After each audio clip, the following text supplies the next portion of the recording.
Okay, so what are we doing today? Well, I want to ask, how do you know what's the important place to play? We talked about that a lot in our last video. Okay, And I want to know for like DDKs or 20 to 30 Qs, how do how do they know what's the most important place to play? okay. Why do you want to know? Because you're quite stronger than that. Why do you want to know what they think? I don't want to know what they think. I want to know how they could think. So you want to know, like, what the common idea is between that level and, like, how it applies at different levels? Well, I didn't want to say should Okay, because I didn't want to be prescriptive, but I want to know how they should be thinking at their level in okay, a way that will help them progress. okay, sure. So what do we have here? This is a 24Q game, Okay, and I thought it might be interesting to look at it and then look at progressively stronger matches, okay, see if there are any trends, and see if we can help that rank range to think about what's the most important place to play at their level. okay. So kind of like make a progression of fundamentals. Yeah. Okay, yeah. So, okay, why don't we go? Why don't we look? Did you have Okay. any particular places in these, or just like general trends? No, not anything in particular, but I guess I could start with like what's the most important place to play in the Sorry. opening? Mm-hmm. If what should a 20Q or 24Q be thinking about in the opening of the game? Okay, I'm not really sure, but okay, let's see. Um, do you want to go through it, or should I? Oh, I'm sorry. Let me give you control. Okay, so these guys are both 24, 20Q. Okay, so that's Both really 24Q, interesting. yeah. So, hmm. So when someone plays this and they're not like an AI, Yeah. my because this happens a lot with beginners, right? Because well, I mean, you're not necessarily a beginner for like 2024Q, but many people who start out playing are in that range, and a lot of them, the first thing they know is how to capture stones. Right. So when I see this move, I'm immediately thinking already, oh, black is thinking black can like start trying to capture the D3 stone. Like take So liberties away from it and start to capture it. yeah, this is kind of hard to do because I don't really know. Like, I can see a move and I can guess what they're thinking, but maybe they had an entirely different idea behind it. So it's a little bit um, there's a little bit of guesswork, I guess. But let's see. So black Oh, I extends. lost you, Tyler. Oh, you lost me. Yeah, okay. Did you find me now? I can hear you now, but you cut out for like a good 5 seconds. Oh, sorry.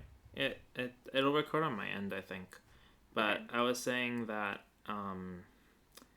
there's a little bit of guesswork involved because I don't really know exactly what they're thinking, and it's a little Mm-hmm. surprising to me that black extends here because I would be anticipating someone seeing like if they're just starting. Oh, I'm gonna start capturing.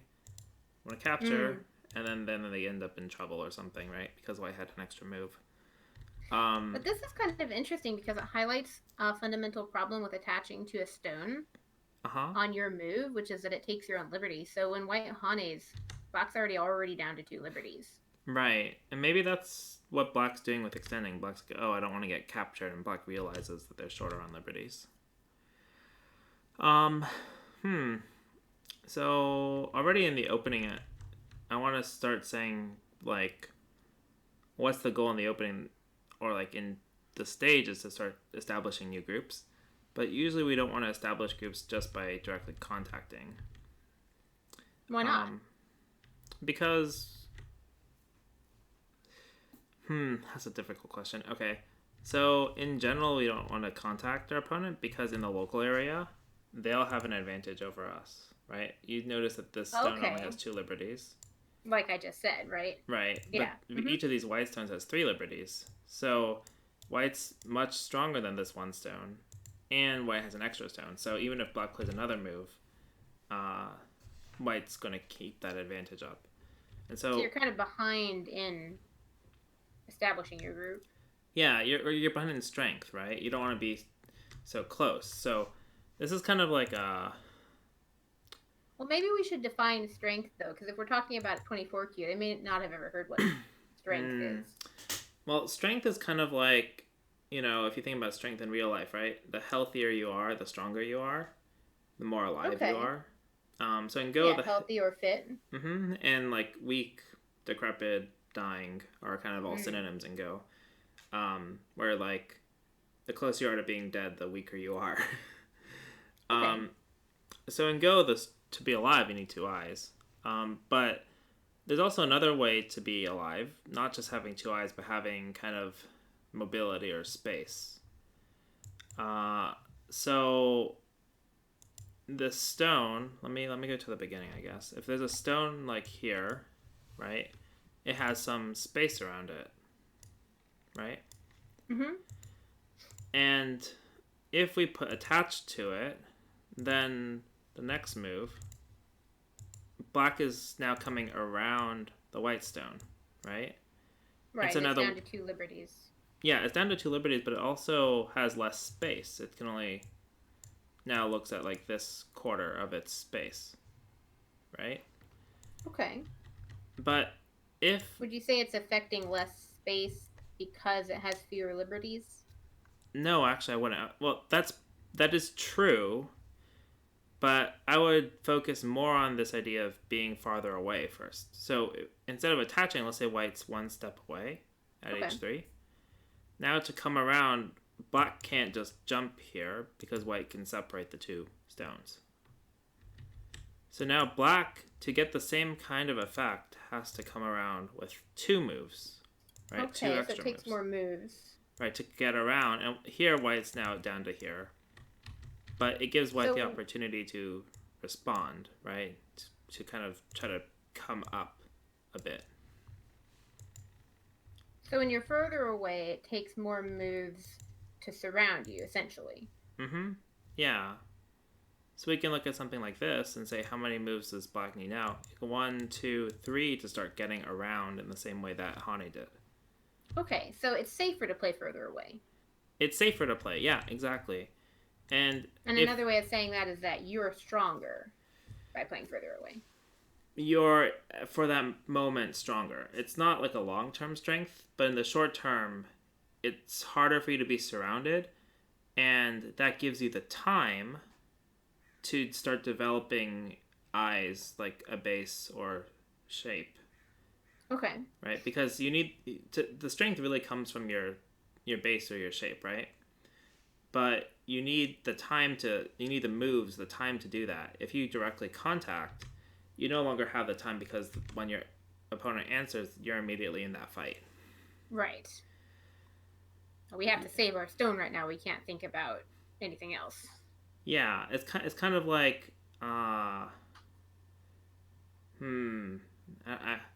like if you ever play tennis, if you're hitting from the baseline, you have more time because the ball has to travel farther, so you can prepare yourself to hit the shot better, like move your feet and get into a better position.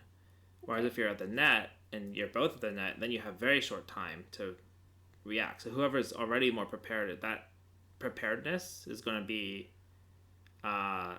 is going to help you. It's going to give you an advantage to be more. So you have this little window of time where you can sort of set yourself up.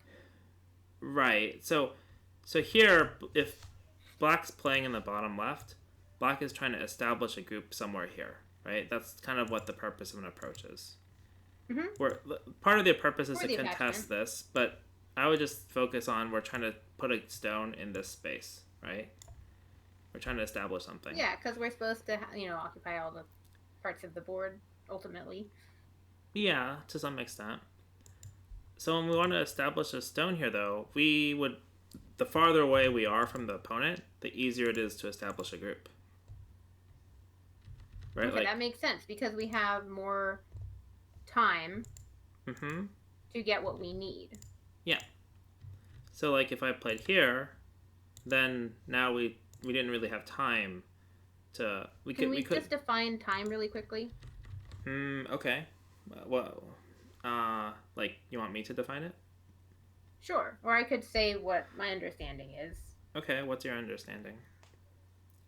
So based on the examples you just gave, like where it took 3 stones to surround that bottom stone, but then like 5 when it was further away, Uh-huh. time is like the number of moves it requires for something to happen. Yes. So you have more opportunity to get a base if it takes your opponent 5 moves to surround you. Mm-hmm. You have more time in that scenario than if you were attached to him. Right. You have it takes your opponent more moves, so you have more moves of your own that you can spend doing other things. Okay. Right? Or resisting that aim also. Time is sort of tied to the direction because in Go, time is just your moves. So it's tied to like what those moves are going to be trying to do. When you Okay. attach, it sort of creates this urgency that you have to fight over turning around the group somehow because no matter what you play, it's going to be turning around the group or extending, I guess. But Why is it so important? To what? Like, what if white just played elsewhere right now? Why is it so important to respond in this So that's situation? an interesting question. So if I played something like this, right, using the same idea about time, then black turning around this stone is going to be much more effective than white trying to come around this stone. And the reason is Because already I can see it takes many more moves for white to like take out Q16 than for us to take out D3. right. So the corner, because it has more space, has a lot more options still. There's still options left for it to settle or be sacrificed or yeah, basically one of those two. The bottom left, we're very tightly gripping this stone, and it doesn't really have any options. It can run away like this, but it's kind of out of space, right? So it's going to be a bit hard. Yeah, right. So those stones are actually dead. Yeah. Sorry, I had a pop up just here.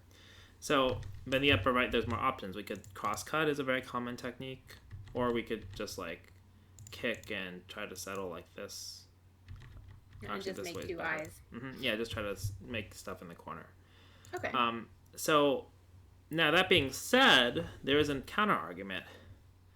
What if we don't play a move that's farther away? What if we play a move that's equally close? Right? And in fact, if we look at it, if you tilt your head a bit, these two corners are identical. Right? Okay. Yeah. So this is a much harder question to answer. I think there's no real reason that this could fail, except that by playing one here, black now has the first move, right? Yeah, it's black's move, so he gets to decide. Like on this board, it's symmetrical, but in another board, it might not be symmetrical, and one side might actually be more like important. Well, that's sort of true. I guess my point is, if we play out each side playing their own moves, right? And let's say we just capture to make it really simple. Okay. Whose turn is it? Well, now it's black's turn. Right. And what do you think about the board? It's symmetrical. It's just like if we were at the start of the game, white has go me, it's black's move. Yeah, it's not symmetrical exactly, but it's close enough to being symmetrical. Oh, it's not symmetrical. Yeah, right. the capture sense. Upper right's on the second line. Oh. A third line, but yeah. Well, then I would say white's better. I think it's close enough to being symmetrical that it doesn't matter. Okay. Why did you think white was better? Oh, because already we're more, without getting too complicated, we're affecting the center more than the upper right is, and our stone is not on the second line, whereas black's is on the second line. Well, I would look at it this way: the captured stone's on the third line versus the fourth line. Yeah. But I agree that this is probably a little bit better for white than a opening even position, but I think it's pretty close. And black has the first move, so I think black is still okay for the most part. But okay. Yeah, if we go back to here, yeah. But if we go back to here, and white just plays locally against the stone, now there's only one area of tension, right? What is tension? Tension is where groups are struggling to establish sort of dominance, who's stronger, who's weaker, who has to spend moves to live, and who doesn't have to spend moves to live. Okay. And so when white gets to play here, he's more alive than black is. Black only has 2 liberties. Right, because so in this local area, we can say white is winning, white's ahead. And then the rest of the board is like normal moves, right? So there's nothing gained or lost. So this is a clear advantage for white. Whereas if we went for this attaching, idea, it's actually giving the advantage back to black to like decide how to play. Okay. Yeah, so that would be my one reason why we shouldn't tend to case. The best case scenario of like attaching is you're basically hitting about even. Whereas because if you you're just ignoring each other and playing basically the same value moves. Yeah, roughly the same value. Okay. So we kind of already answered your question a little bit. You want to play in the area where there's tension, where groups are fighting to be alive or establish each other, kind of. Okay, but to backtrack, like, what about the very beginning of the game? There aren't any groups yet, so how do you know where to play with your first moves? Yeah, that's an interesting question. So, to answer that, I'd say imagine for a second there are no edges to the board.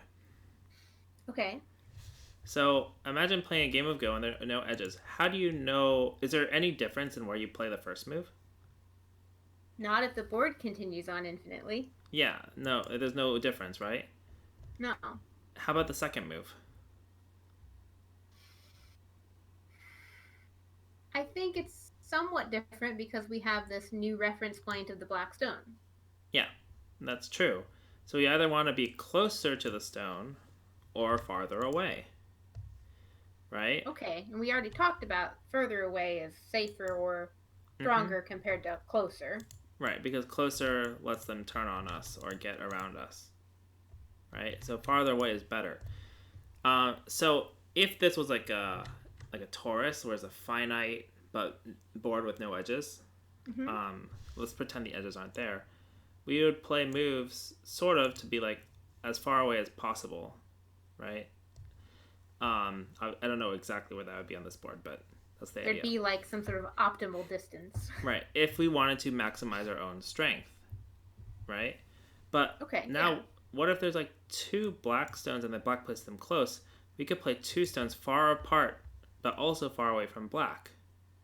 And we would think that these 2 are both still sort of strong because they're farther. Sorry. Well, they're far away from. What's the benefit of doing that? Like playing far away from your own thing? So we still want to cover more of the board because you win the game by having more of it covered at the end of the game, right? Okay. But eventually the board will fill up and the stones will come into contact with each other. So eventually maybe white has to play a stone close to this group. Then white. But why couldn't we cover that space by playing from our first move? You can, but then you have to figure out how to get from this move to this space. Yeah, so you just made a line with the black stones, right? Right. What if we like sort of slowly built our wall across the bottom and got to R6 progressively from the left side or sequentially? Yeah, so if we did that and this board was like infinitely big, we're not worrying about the edges for a sec. White might get. Well, if I look at this board, I think black is... Obviously, we would need like another wall up here if this was an infinite board.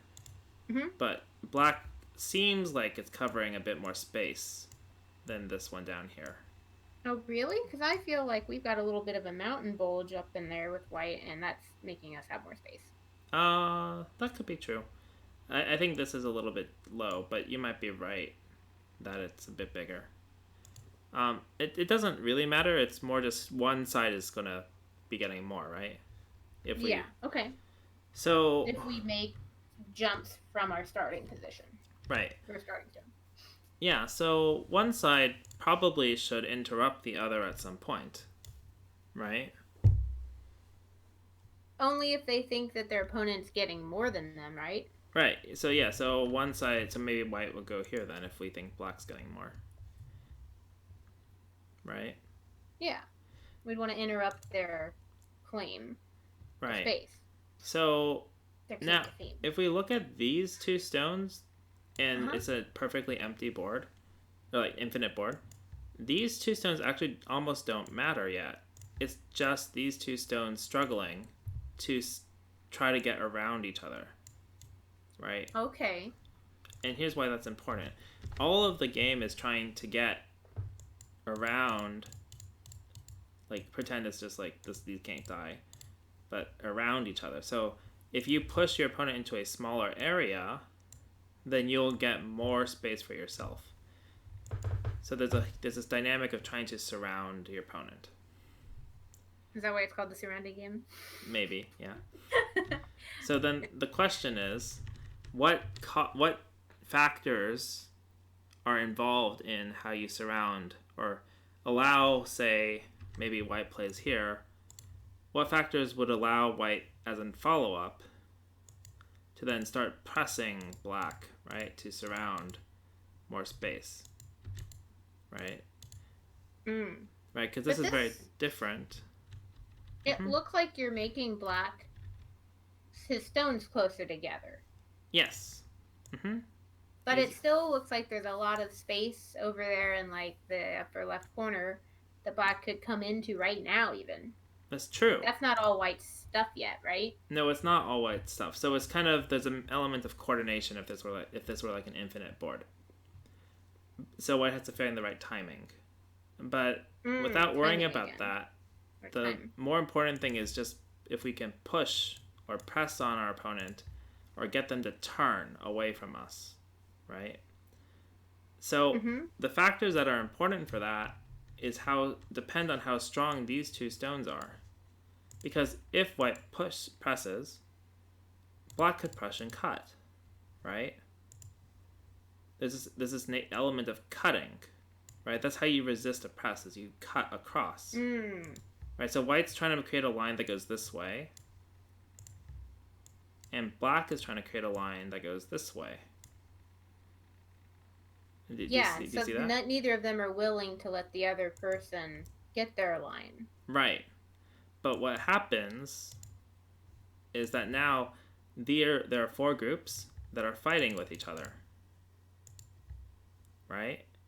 And so whoever can start surrounding the other group more effectively is going to be at an advantage. Okay. And notice black has these friendly stones here. Right? So surrounding is going to be easier for black against the J15 stones. Right, they're going to help surround them. So now white has to run away this way. It's a little, and then black could try to surround the two in the middle, right? And they're all trying to surround each other. But black definitely has an advantage because locally black doesn't have to worry about these two stones as much because there's the N13 stone nearby. I see, and white doesn't have any friendly stones nearby. Yeah. So there's an element of strength, right? Whether or not you can press, whether this press is kind of effective or not, depends how strong the stones will be after a cut, or just how strong the stones are before the cut. Does that seem okay? Okay. I was just thinking of an analogy to the coming around, but I don't know if it's very good. I was thinking of like a racetrack where you have inner laps and outer laps. And how when you're on the outer one, you're actually covering more space. Yeah, because the radius is bigger. Yeah, but the inner one's actually faster though because it's less distance. So maybe that's a bad analogy. Okay, I can see how you'd like come around the inner one from the outer car. Yeah, actually, that's a really control its movement. That's actually a very good point. It's very hard to come around a group because you do have to spend more stones in that turning process. That is a very good point. So that's a tricky thing. But before we get too far off, so we're saying that the interaction between stones, whether or not you can expand your space or retreat your space, depends a lot on the strength of those stones. Yeah, because like black was kind of stronger here. Yeah. So now let's reintroduce the edges and the sides. Okay. So what allows a group to be strong, right? It's these special things called eyes, right? Because if you have two eyes, you can't be captured, right? I'm going to kind of assume our viewers know that. Yeah. Okay. So to have eyes, there's actually two ways to make eyes. One is to make shape. So like we have a very common Joseki, right? No one plays the extension anymore, but let's just say it's there. Let me take away the extension. Maybe let's have this, right? This shape here, this gives white a little bit of shape, right? White has half an eye here almost. What's shape? So shape is how you build, like physically build an eye. So this is a shape. The three white stones are a shape. It's called a tiger's mouth. Okay. And they start to build an eye at Q14. So the shape is like the formation of stones. The formation of stones. Together? Mm-hmm. Yeah. And we usually say it's good shape if it can give you, has potential to make eyes, and it's bad shape if it, usually we say bad shape if it's inefficiently making eyes or not making eyes. Okay. So. What would be like a bad shape? Well, there's a classic bad shape, right? But I want to make it even more classic. So, do you see any eyes you can form with this thing? No, I don't even see a place where you can make an eye. Yeah, it's pretty bad. If I take away one, the empty triangle could start making an eye at G7. Yeah, that looks like a good spot. Yeah. It only takes 2 moves to make an eye, right? Well, 2 more. Mm-hmm. Yeah, 2 more. But the reason it's considered bad shape is the F8 stone helping us to make the eye at G7? Not directly. No, we could get rid of it, and we can actually still imagine getting an eye here. We can also imagine getting an eye here. 2 moves. Yeah. Oh. Mm-hmm. Oh, so we have 2 possibilities this way. Right. So when you play the empty triangle, you're actually losing. That's devastating. Yeah, because you'd rather have it be here or something, right? You're still protecting it, and you now have 2 ways of making eye. Maybe G7's a little bit hard, but it still is like an option you might end up using later, right? So could we say that shape is the possibility of making eyes? I would say good shape has the possibility to make eyes. Bad shape is inefficient to make eyes, but shape is just the configuration of stones. Okay. Right? Got it. So that's shape, but there's another way to be strong. The other way is to make space. So most people are probably familiar with this life and death problem, right? How do you kill or live as black? Mm-hmm. Right, we just play in the middle if we want to kill. 3? Mm-hmm. Yeah. Yeah.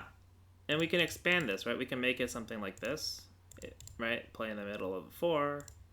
Yeah. And play in the middle, or the vital point of, whoops.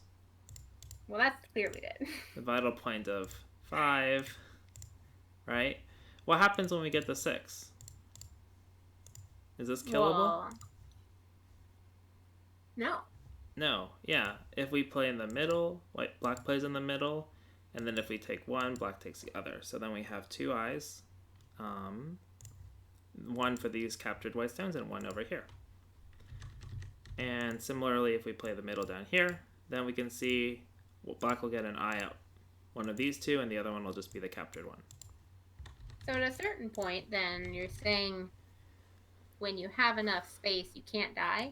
Yeah, when you have enough space, even if your opponent plays first, you'll still be able to break or split the space into 2 eyes inside. So another way to live is to make eye space, to make enough space inside that even if, say, this upper right, like white comes in, well, no matter what white does, black will be able to split this space into one area here and one area over here. So black can't die, and then we have to think, oh, can white die? White will die. But the point is just to think about the space, right? Do you have enough space to live? Is that 6 space on the bottom there the smallest space that can not die? Should you just go around unless you have like Seki, space? Unless you have Seki, then there's I think it is the smallest. I'm not entirely sure. Should you try to make like that as your fundamental space No. to know that your group's okay? No, because I'm just gonna throw this out there. You need about 56 points at a minimum to win a game. If you're going around making 6 points at a time, you're gonna have to make a lot of small 6 point groups. Right? That's like over 9 groups, and that's really hard to do on a board to make 9 groups. So you usually want to make something bigger than that. Okay. But it's just a reference. It's just the idea that if you make a big enough space, then you can be stronger, right? Yeah. So here's a question then. This is the classic example. Once we reintroduce the edges, right? I think most everyone who is listening has heard that you should start in the corners and go to the sides and the center. Yeah? Yeah, probably. Probably. Yeah, I think so. But most people, I think, have the notion that the reason we do that, and everyone's probably seen this, or a lot of people, is that it takes less moves to surround something on the corner than on the side and then on the center, right? Yeah, this is how I learned it. That's like every introductory Go book. But most introductory Go books usually say so the center is less efficient for making points. The corner is more efficient for making points. I actually taught this earlier today. Yeah. I think it's a really bad thing to tell people though, because the reason why not? Because we clearly are getting like way more points in the corner with just 6 stones. It's true. You're making more points. You're making the same number of points but with less stones. But that's actually not why we do this, because the points don't matter until the end of the game. What we care about... Points don't matter? Nope, points don't matter until the end of the game, right? So, at the very beginning of the game, right, who has more points? Well, white does. Because of Komi, right? Yeah. Okay. But would we say white's winning? No, we like to say it's even. Yeah, it's roughly even. Maybe AI thinks it's a little better for white, but it's roughly even. Yeah. We wouldn't say white's winning by 7.5 at least, right? No, definitely not. So sometimes I feel like it though. Okay. So why do we play why do we play? Why would we say that? It's because when black has the first move, black has some advantage in using that move, right? What's the advantage? Well, you get to decide where to play. That's true. Like, you get the first decision. Okay, but let me make it a little simpler. Let's say we're only allowed to play in this little 5x5 square. Okay. So if I have the first move, how impactful is that? Oh, I can't keep the Usually, lines. like if you have the first move, then your opponent can't live in there, I don't think. Okay, so the first move is very important, but not because it's taking points, right? We're not saying, oh, this move, we got 4 points, right? That's not why. I'm just thinking that we control that space, and like if white plays any move in there, we can just kill it. Yeah, we can at least attack it, right? We have an advantage in the fighting.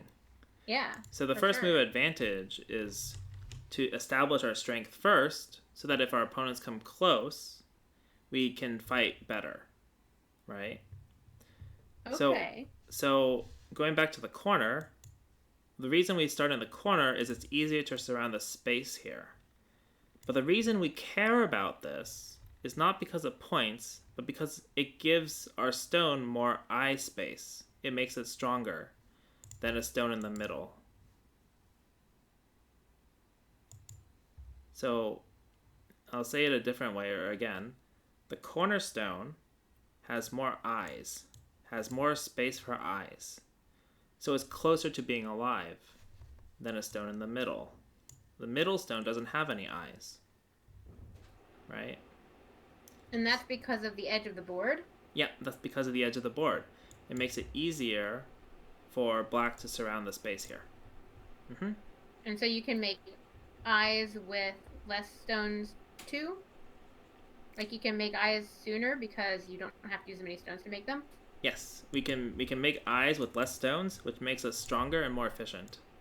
Because if we make our groups with less stones, then we can cover the board more quickly. More quickly. Yeah. Okay.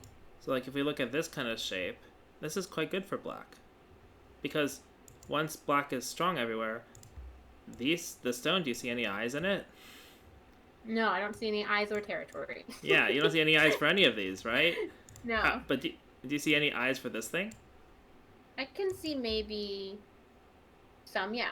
Some space at least, right? It's not clear, but you know that this corner is kind of restricted to this area, right? Yeah, and I know it's hard for white to play in there. Mm-hmm. Yeah.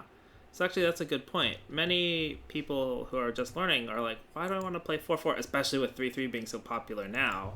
Oh, yeah. But even before. Nightmare. So, I'll play the old Joseki. Right? Which is still considered good for black. Why is this acceptable, right? White took the corner. White took, like, all of black's points, and white even got maybe 8 or 9 points here, right? Let's say 9.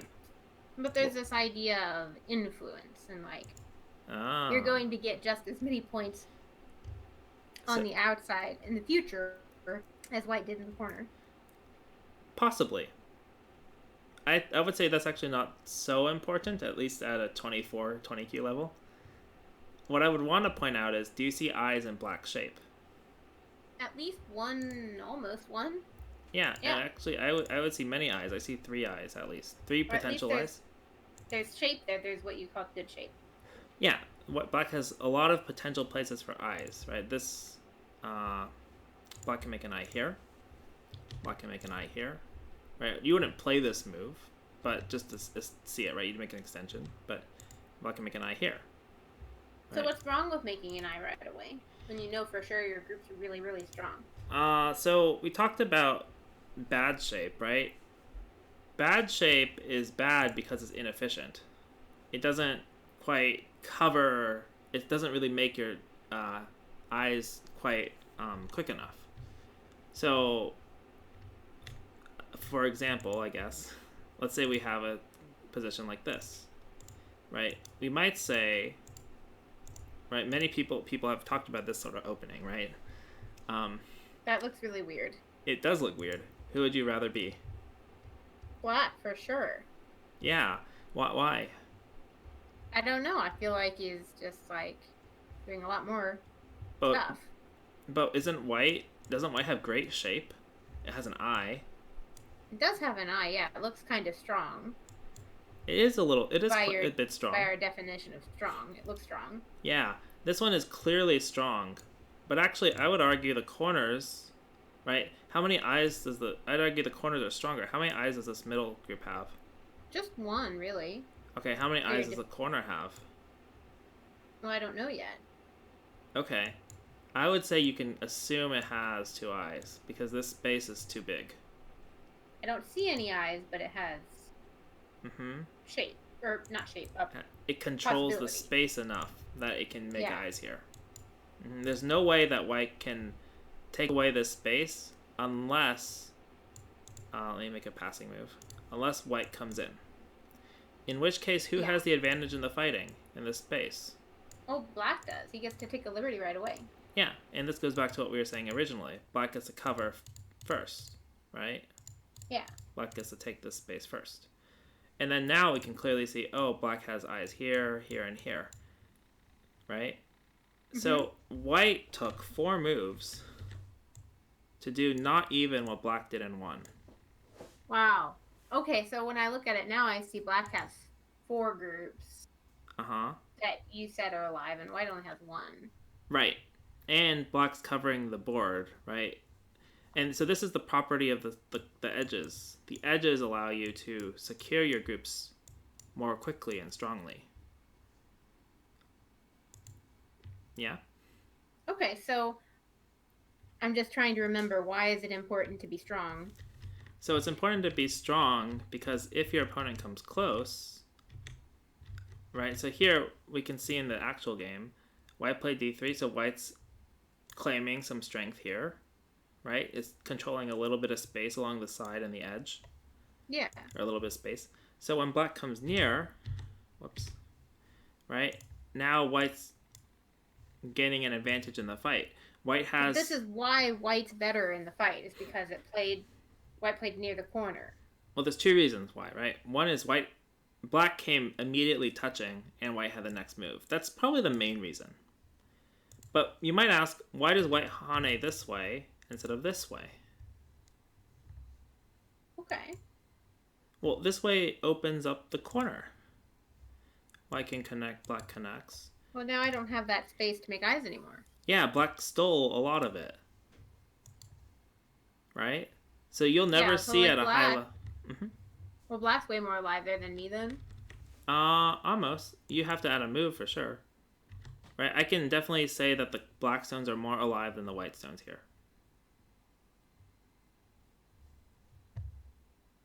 Yeah? Okay. Okay. So, going back though, so that's kind of why we care about starting in the corners, is because of that space. And it's important to remember that all the interactions at the beginning are, actually for most of the game, are between the strength of groups. Right? That's what allows you to get an advantage in the fight. Okay. Okay. So I feel like I think I'm understanding that. Okay, I think we went a little far off the path. But far off the path of the game. That's okay. Yeah. You got to talk about some really interesting stuff. Mm-hmm. So here... Maybe we can see how some of the stuff we talked about happens or doesn't happen in the game. Yeah. So like right here, what do you think about White's next move? Is this turn? Well, we already talked about that earlier. That's bad shape. Well, you're identifying it as bad shape, but the context might be different, right? So before we were saying it's bad shape because it's inefficiently making an eye, right? That's right. It was bad for making eyes. Right. Yeah. But I want to say this is bad for actually kind of the same reason, but in a different context. So right now, what do you think about the white stones in this bottom left? How strong are they? Are they alive? They look pretty good to me. Lots of space. Yeah, a lot of space here. White might have been worried about this cut, though. What do you think? Yeah, that looks like it could be dangerous because now I only have 2 liberties. Right, but how many liberties does black have? He only has 2 as well, and so now it's my move. Yeah, so what would you... So I should be better in the fight. Well, a lot of things sound great in theory, but we don't... there are a lot of exceptions, right? We have to be more concrete. Okay. So once we start moving... weakness. Yeah, so once we start moving to actual positions, we have to be more concrete. I'm great at the theory. Yeah. So... because of the edges, though, we can just Atari, black has to extend, and descend. And we push these 2 stones to the edge. This is why the edge helps. Right now, black can only run out this way, and it doesn't really have the space to do so, right? Yeah, so anytime he runs into the edge of the board, he actually isn't able to get any more liberties or space. Yep, that's true. So this cut wasn't necessary, this cut didn't work, so it wasn't necessary for white to protect. I'm guessing white played here to help protect the cut. So this move is very tricky. If the intention behind it was to just secure more space, then it doesn't make any sense. Because it's already... the space is not important for points. It's already enough space to live. Okay, and why aren't points important? The points aren't important early because when you want to eventually cover the whole board in a game, right? Which means you have to establish groups around the board. If you're spending moves early on to just get a few extra points, that's not going to be as impactful as, well, not there, but it's not going to be as impactful as creating a new group somewhere else. Okay. Or, let's say here, what did black play in the game? Let's see. A black blocked. Okay, but let's say black played something like here. Now, white can get free moves. White can attack and put pressure on this group.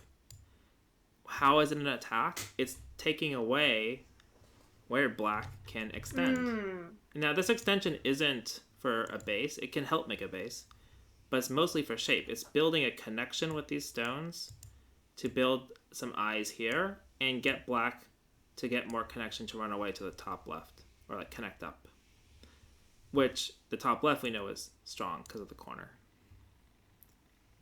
So white's taking away that option if black plays elsewhere by pincering.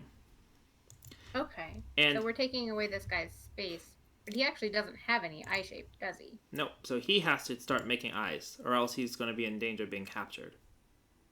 Right? And as it makes... Mm-hmm. Well, it just seems like it's hard to just capture those stones, even if he doesn't add a move. No, but eventually you're going to have to let it die. Or save it. Right? Are you going to play away now? Yeah, what if we made a new group? Like, yeah, what if we made like 2 new groups and then come back and play later? Yeah, so if we added too many moves as white, we can just leave it until black wants to come back. Oh, so we're not obligated to capture it, are we? Nope. Eventually black has to come back, and we can continue to pressure it. And if he doesn't? Like... Ever? Yeah, what if we just capture it? Yeah, so eventually we could just capture it. I would play something like this. You think making another group is better than, like, saving a group? It depends on exactly where the group is. But in general, in the beginning, it's more important to take care of your stones. So one way to do sort of an analysis of this is to say how many wasted moves did both sides make. It's a little bit more advanced, though. But we can exchange moves. We could say this black stone, if this captured, and this white stone are equal. And then we can take off a black stone here and a black stone here and take off these 2 white stones. And then now when we look at this board, it's clear that this stone is not useful. But white has no wasted moves. Right? Every white move is helping to build something. Why is it clear that that's not useful? How is it helping you to build anything?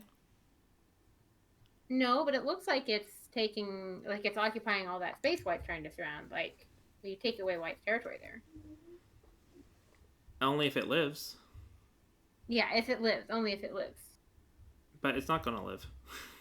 But that's right. I was asking what if we don't save it, so. Yeah. So black has to save it. Otherwise, it's a wasted move. Okay. But it's going to get harder and harder for black to save it as the game goes on. Because white's going to have more stones nearby. So it's easier to make shape if you save it earlier. Okay, that makes sense. So if we save it earlier, before it's so surrounded, we have more ability to save it. Sure. Or could you say we have more time, going back to what we talked about earlier? Like the number of moves it takes to surround a group? It takes more time. It's kind of more the other way. You have time earlier, and then you're losing time, I guess, to save it. Yeah, that's what I mean. Yeah. That's not... No, because black's choosing to use that time to do other things. So it's not as if it's just losing time inherently. It's just it's not using the moves in the right, most urgent area. Okay. Well, anyway, to get back to here... So this move doesn't make sense if it's about points, but it makes sense if white was worried about the cut. Yeah. And also if white is maybe thinking about attacking. I don't... Why? Well, because it takes black's... Like, when black extends, then he can't easily make eyes there. I see. But black didn't really commit to making eyes here yet. No, that's true. Right, so if white wanted to do the same thing, white can still play here. Okay. Yeah, that's true. So one of the things that's very useful at 20, 24Q, all the way up to 10Q, is recognizing when you have to defend something and when you don't. Because probably most people can say, well, if this corner is alive, I don't need to add a move. I can play somewhere else, or I can attack. Yeah, make a new group. Right. That's considering they're already in the frame of mind where the group strength is the most important thing, rather than points. But that still leaves the practical issue. which is if you play elsewhere, can you handle this cut? And that's more of a, I need to know this pattern. I need to know I can drive this to the edge of the board. You need to read it out, yeah. Well, yeah, you can read it out. I would say at some level, you just recognize that this cut doesn't work because it's a shape that's it's it's a third line cut. Yeah. And there's 2 stones here. Sure, and you've experienced it like dying when people cut. Yeah, and there's a certain level of like knowledge, right? If the shape was like this, then the cut works. Because there's the shortage of liberties on the 2 stones. Black can capture them. And if this liberty is not here though, then the cut doesn't work.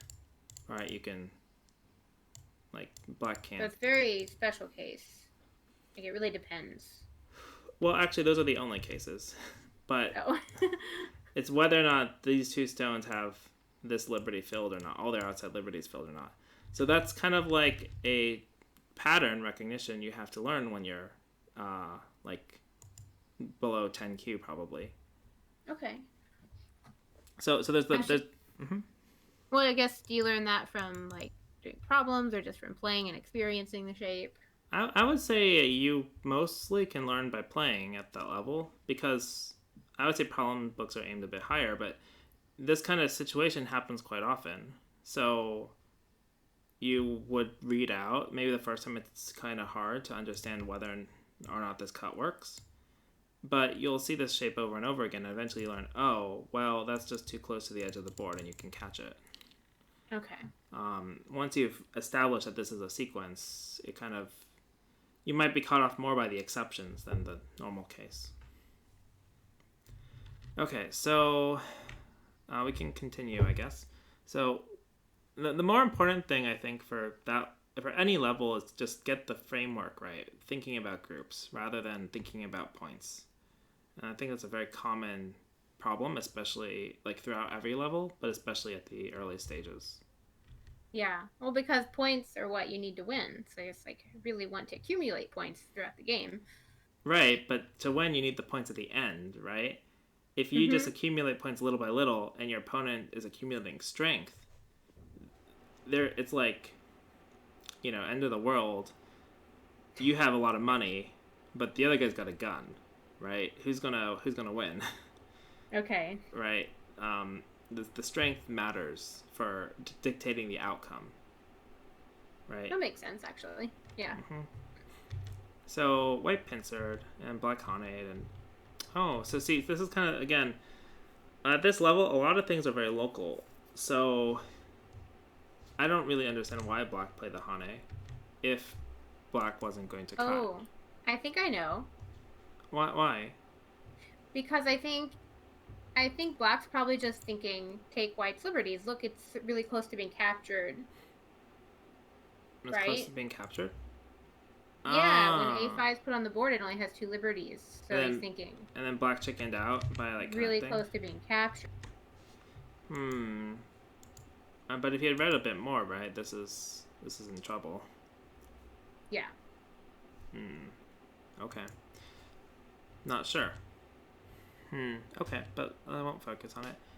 So it's really hard for me to think about this position, but my feeling is this move's not that bad. It starts to make an eye here.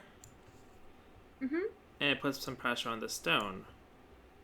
But the problem is this group of black is going to need more than one eye. So I would much rather move out this way to start moving towards the open space where I won't be fighting against the white groups. Yeah, D8 feels like it's quite close to D10. Yeah. But maybe black thought this move kind of attacked D10 a little bit. Okay, so if white answers, and I'm going to say answers, it should be something like this. The reason I would want to do something like this initially is it gives white a bit of a base, some ice space, right? We're going back to the idea of the side helping you to build space. Okay. Are those pretty connected? No, they're not really connected, but black doesn't really have the time to come in right now. That would be my first thought anyway. But the other thought would be we can actually just directly put pressure on this group. to attack it more before and keep this base making move in reserve. Right. Okay. That would be the idea, So to keep this. making a base is kind of defensive. Making a base is defensive, and it gives time, again, giving time to our opponent to come out with this group. Now going back a little bit, we talked about shape. I wanted to notice that this stone only starts to make use of make an eye here, and it only makes use of two of black stones. So the 3 stones that black played down here and the exchange for these 2 white stones, those are not really helping black right now to make any eyes. I kind of see that, except that like if we get to add more moves like B8, then we would. B8. That's true. If we added another move there, then they'd be helping. Yeah. So in general, though, we don't want to make eyes on the second line. So yes, if we play B8, we can make some eyes here. But in terms of efficiency, second line moves are very slow for making eyes because they don't. They probably give you the most direct eyes, the most obvious ones, but they're not very efficient. The reason they're not efficient is even though a move out into the center, like this move, you don't see any eyes in it necessarily. Maybe one here. Yeah, at the beginning. That's kind of confusing. But this one gives you more options of making eyes. Oh, more options. Okay, because I was just thinking, playing next to the edge of the board, we don't need as many stones, right? That was the whole case for playing in the corner. Right. So isn't it more efficient to make eyes on the side? You need less moves. But you're right. There are fewer eye possibilities. It's not about the moves. It's about the number of. Well, having more possibilities is useful because it can change how you're going to fight in the future. Okay.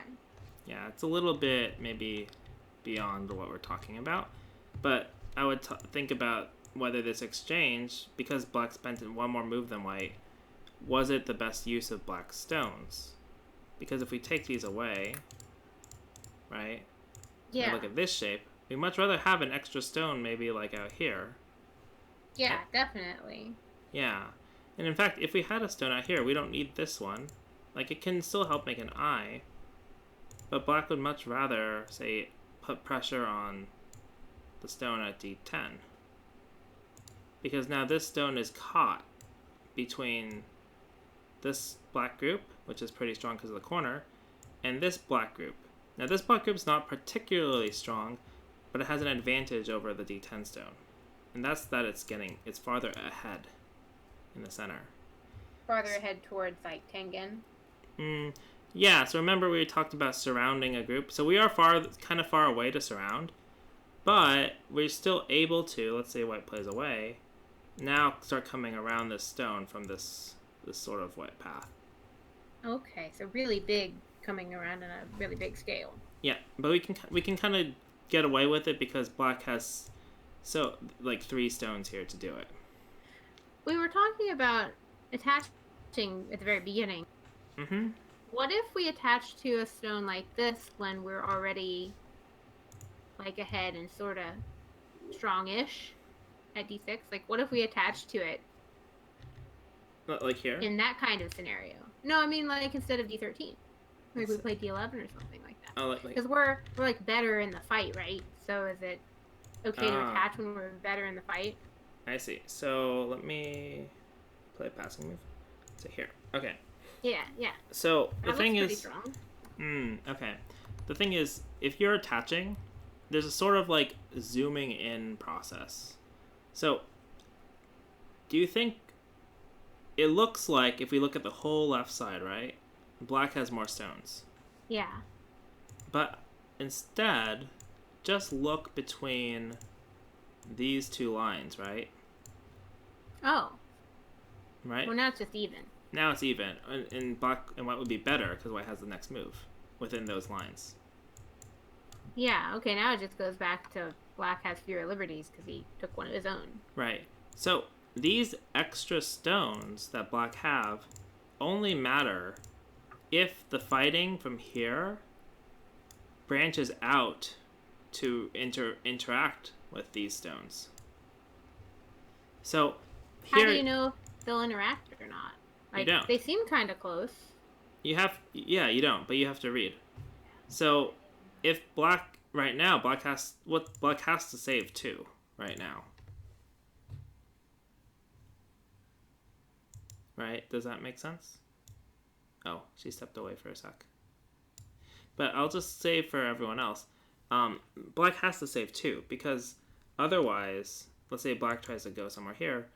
Now, again, this situation is still more urgent. We're not really interacting with the stones up here yet because we're threatening to capture. And capturing this stone is more important than, say, like trying to come around this group.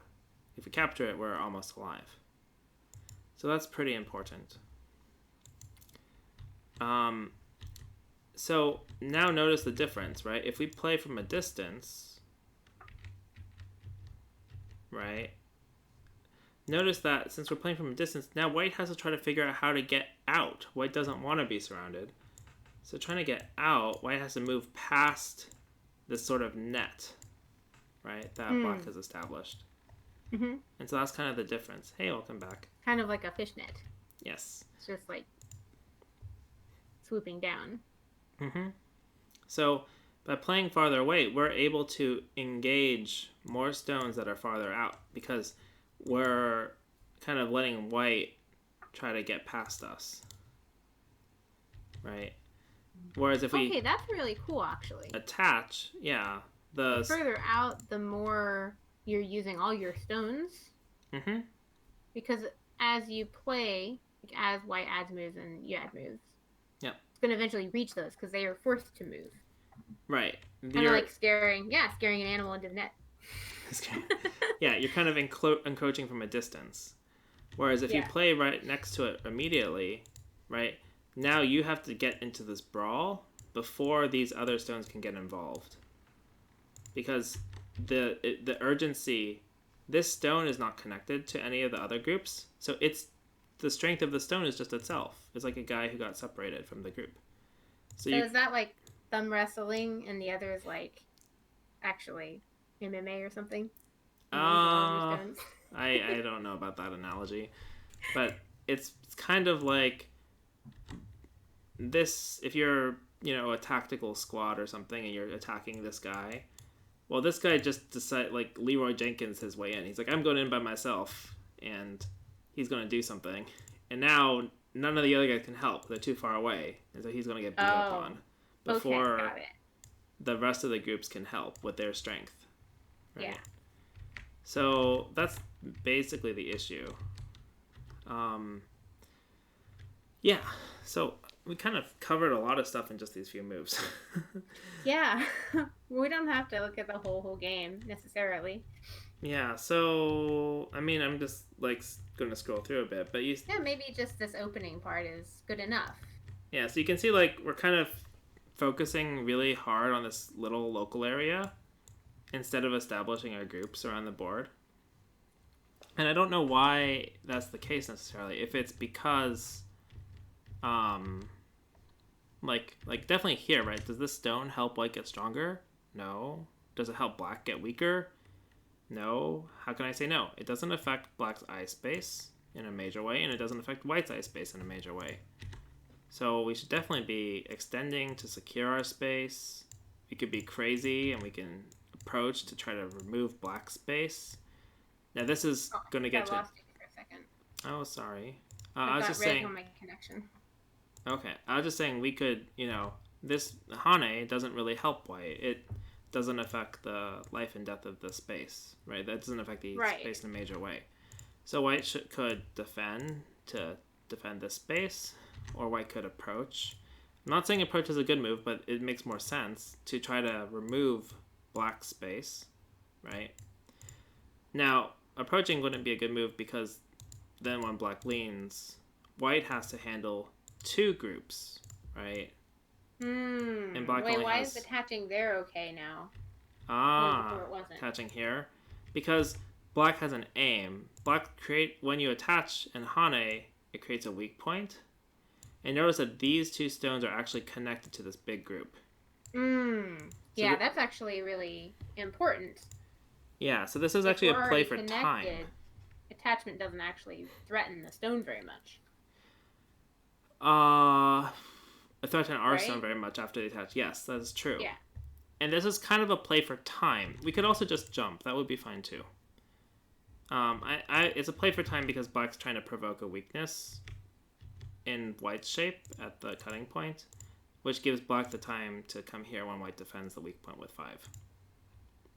Okay. But we can also just play the jump. That's very simple and probably better, easier for double digit Q. Because the simple idea is white has a group here that's not alive, white has a group here that's not alive. Even if our group in the middle is not alive, we can, like, each side only plays one move at a time. So if white helps this one, we have the time to then lean on and surround this one or attack it from up below. Mm-hmm. And that's better than just making sure we're okay with like P18 and making sure our space is safe. Yeah, so this would not be as good because now this is a bit more advanced, I suppose, but this would be like we're okay, white's okay, right? Yeah. That's something you'd expect from an even position. But here, white has 2 groups and you have 1 group. 1, 2, and 1 in the middle. Okay. So this is actually a very favorable position for us because we should be able to separate them and attack whichever one white doesn't defend because white can only play 1 move, right? So white plays to defend 1 and we can put pressure on the other one. I see. So we can take away the space. We have the ability to take away the space of one of them for sure, no matter what. Yeah, and this actually reminds me, going way back to here, the reason I was pointing this thing out was the reason like black shouldn't block here, and the reason this attack and why attacking is important at all, right? Because of your comment about like Tanuki. Yeah.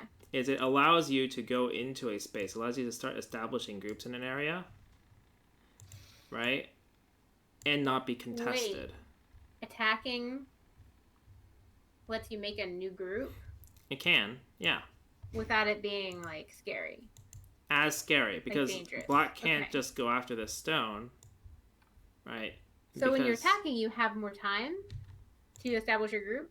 Yes, because you're threatening something. Or rather, your opponent has less time, I suppose, to. It's kind of the same thing. Yeah, so yeah, you can come in, and if they try to help, like, attack you, you just follow up on your threat, right? And so you're able to continue to attack, putting pressure on them, threatening to surround or capture them, while you make stones. So eventually, you know, like, black would love to keep going around, but eventually, right, black has to worry about the group inside. Yeah, right? It looks like it doesn't have any shape or anything now. Yeah, it's dead. Mm-hmm. So here, black should defend this group somehow, and then you got an extra move to then get your base and start surrounding the space on the side. So in that way, it was like easier for D10 to establish a space. That was an easy way to come in and handle that position. Okay, cool. Yeah. So we kind of covered a lot of things that are all sort of fundamental, but very. I feel like maybe we got a little too advanced in a few places.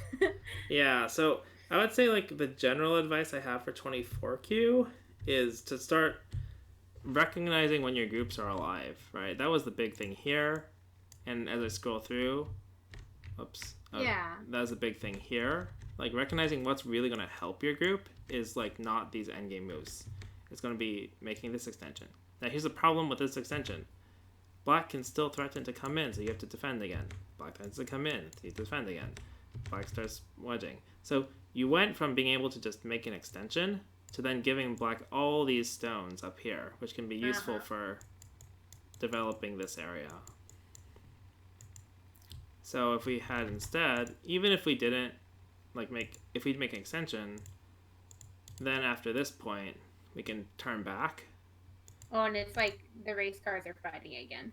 Right. These two are kind of in a race to get ahead, but at least for right now, white can go up here or defend this, and this space is secure, and white doesn't have to keep adding moves to it. Okay, so that move, the Hane.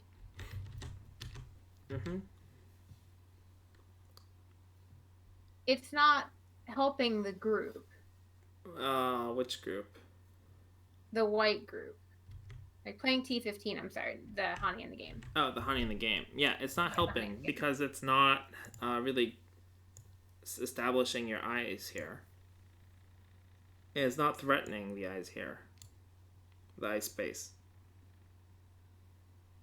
So I'm thinking of what should you be thinking about as like your primary objective then? For 20 to 20... As like a 20Q. I would say as a below 10Q, below 15Q maybe, your main objective is to start just trying to establish your groups more efficiently. Start making eyes. And then the second part of that is once your moves are related to making eyes and once they're affecting that, then try to start establishing groups somewhere else. So like instead of here, you might not know how to attack. That's fine. Just go establish a group. Just make a group somewhere else. Okay. Yeah. But they have to be like pretty alive before you do that. Whatever you think the benchmark is for being alive, I suppose. Okay. There's also things like this you can just cut, but that might be a bit more. So if you don't feel worried, go make a new group. Yeah, go expand somewhere else. You don't have to make it. It doesn't have to be completely new group. You can also reinforce a group, right? Like the corner is sort of in between state, but once you add a move, it's definitely alive. Yeah. Okay. It can't be pushed on, right? We usually talk about like ABC groups, but I think for 20Q, you just want to think of like strong or weak. Yeah, we haven't talked about that at all. Yeah. So, yeah, I don't know. So this game goes on, and like you want to avoid this thing, right? Let's just stop at the end of the opening here. Yeah, that's fine. Okay, then I'll finish the recording here. Cool. I think I learned a lot. Okay, cool.